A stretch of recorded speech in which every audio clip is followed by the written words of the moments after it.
All over the world, experts are sounding the alarm about an impending global food crisis. Food prices are at near record highs. Fertilizer prices have more than doubled, sounding an alarm everywhere.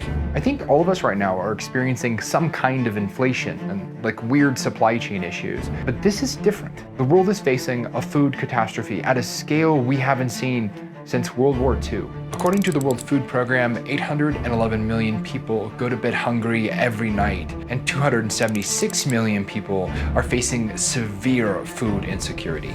The reason this is happening is complicated, but I think we can boil it down into 5 big things. The first is a war in Ukraine. Russia and Ukraine are sort of like the world's breadbasket. So much of the global wheat we consume comes from these 2 countries. And during a war, no wheat is being planted, harvested, or even exported. These 2 countries, they actually make up 30% of global wheat. Right now, all those calories are trapped.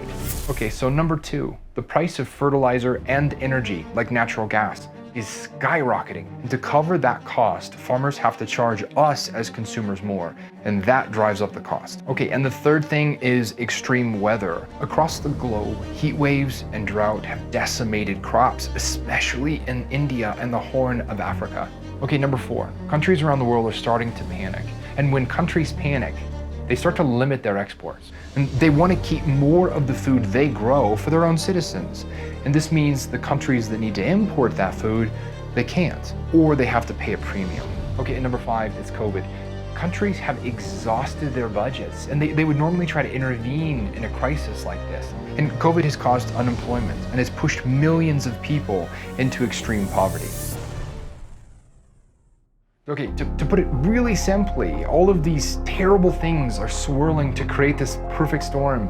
It's a storm that's pushing the globe towards mass hunger. For those of us who are lucky enough to live in wealthier countries, this affects our cost of living. But for the most vulnerable, like children and families that live in low-income countries, this will create scenarios of life or death. Okay, here's the good news. There's lots and lots of ways we can help. Too many to list here.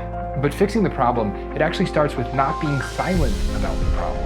I know the last few years have been exhausting, but we can't let the globe be pushed into this mass hunger. We have to work together and we have to fight back.